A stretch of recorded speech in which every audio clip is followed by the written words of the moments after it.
Think of a time when you experienced something so amazing that it literally stopped you in your tracks. Maybe you got tears in your eyes, or a lump in your throat, or you felt emotion building up in your chest. For me, sometimes I feel like my heart is going to explode.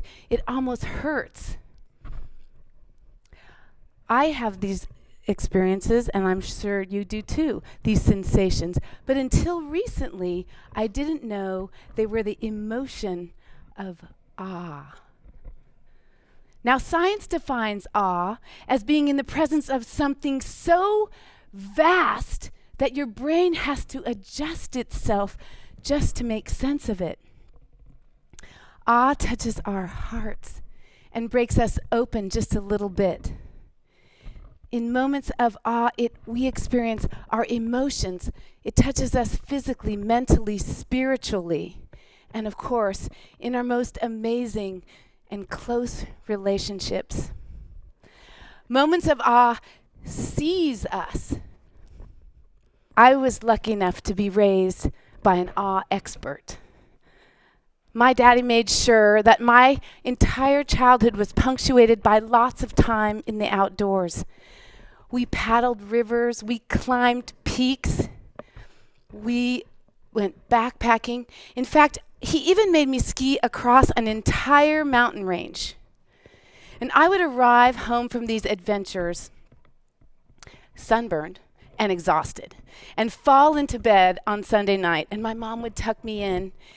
And in the morning, I would sleep like a log, as you can imagine, and in the morning I would wake up, and I don't know what it was, but I just felt a little more sure of myself.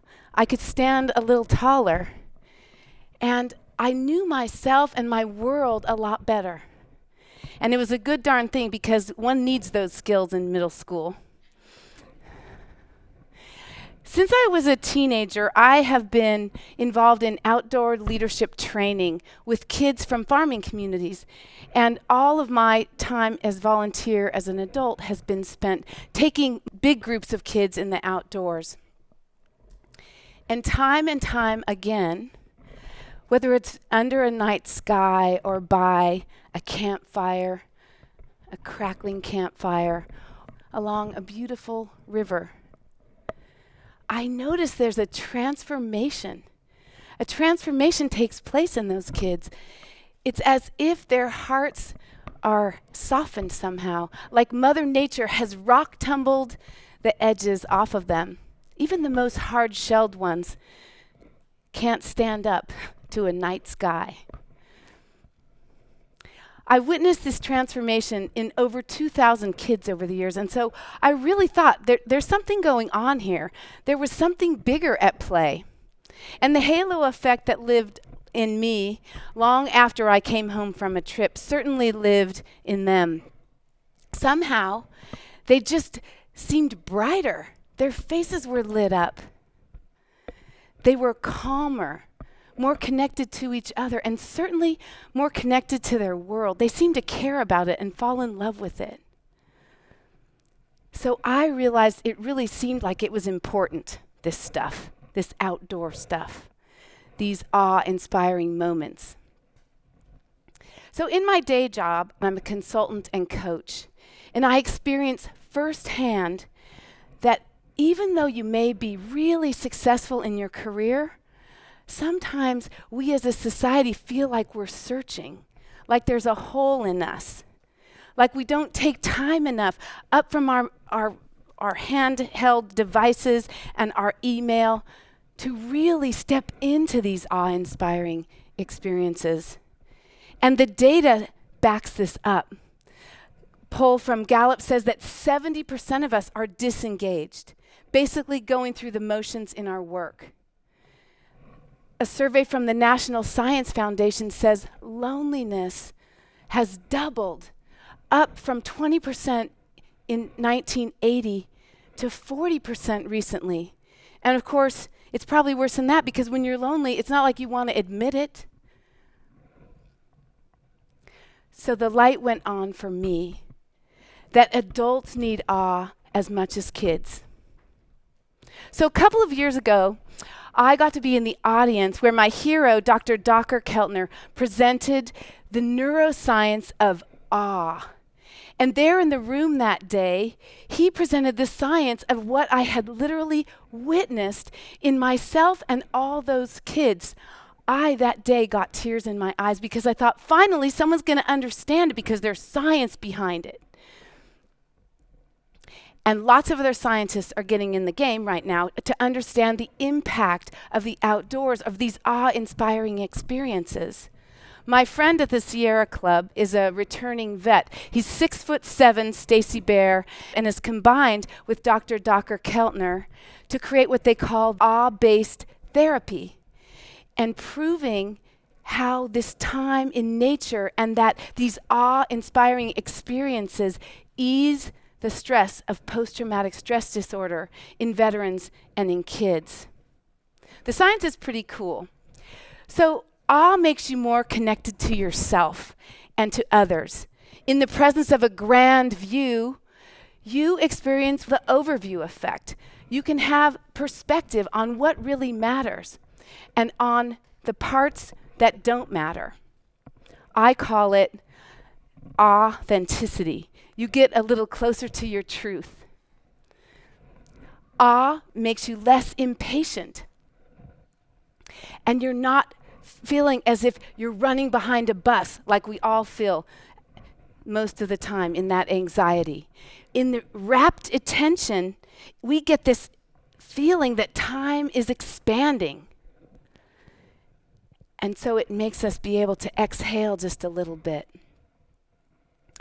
Awe, this is my favorite one for corporate America. Awe makes us more humble. When we are in the presence of this vastness, our self-perception shrinks, our ego shrinks down, and finally there's room for others, for other-centeredness. So awe actually makes us more altruistic. Awe actually increases our life expectancy from 6 to 10 years. I have been in pursuit of awe my entire life. I've traveled the globe. I've climbed mountains on 4 continents. I've ridden my bike across the US. I've even meditated with monks in Bhutan. If I tell the truth, I've quit my job 4 times to pursue adventures, all headed off for a little more awe. And then one afternoon, everything changed in a moment. I was going on a walk just in a park near my house with a friend of mine, and he was really wound up. It was a rainy day, and I thought maybe the rain will help him calm down. He was really wound up, and he was talking nonstop. And we were walking along this swollen river. All was good. I still couldn't get a word in edgewise. And then all of a sudden, he stopped. He saw this beautiful moss-covered branch with this tiny little mushroom sticking up from it. I saw the tears well up in his eyes. He was literally seized by that tiny little mushroom. All of a sudden, I saw him relax. I could feel that same transformation that I'd been witnessing in myself and others happened right there. This was huge for me, and it's actually really huge for you as well. There in that minute, he went through that same shift. And it turns out that the science says that your brain and body doesn't know the difference between standing on the edge of the Grand Canyon and staring intently, studying a tiny little mushroom. Your body and brain chemistry get the exact same benefits from these everyday experiences. Awe was much more simple and accessible than I thought. I call it backyard awe. And it has amazing implications for the quality of our lives. I realize I don't have to travel the world and go to far off lands to experience it. I don't have to spend a lot of money on expeditions. Of course, I still like my travel, but it's so amazing to realize that we can have those experiences closer to home. And there's an inexhaustible and untapped resource just waiting for us to tune in. The world is full of magic things, patiently waiting for our senses to grow sharper. And in order to sharpen my senses, I've created a daily awe practice, and so can you. I've begun collecting sunrises. Every day, rain or shine, there I am watching as the big sun lights up the world. I have a friend who simply counts the number of cute dogs that she sees as her awe practice. My husband watches the reflection on the buildings as he walks to work in the downtown. Still another friend, Mark, loves galleries, and he goes and takes pictures, and then he looks at one and studies each one each day. So here's a few ideas for how you can cultivate awe for yourself. Take an awe walk. Simply slow down, leave your phone behind. Let your attention focus in on that tiny little water droplet that's there on the flower petal. Listen, lean in and listen to all the levels of sounds that are there in one moment. You can do an awe sit.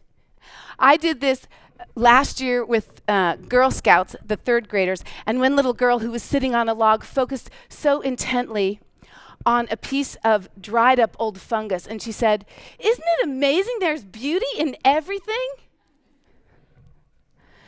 Awe is actually much simpler than meditation. Or you can just describe an awe-inspiring moment to your friend. Use all the vivid detail that you can, and the mirror neurons in your brain actually extend that exact experience in your partner. And as you talk about awe, it gains an energy and an excitement, and it lives on in you like a diamond or a jewel. And it continues to emit those good feelings. So awe is available for each of us every day, right outside our door. My invitation is for you to join me in this way of looking at the world. Slow down and allow yourself to enjoy a little backyard awe and watch the richness of your life unfold. Thank you.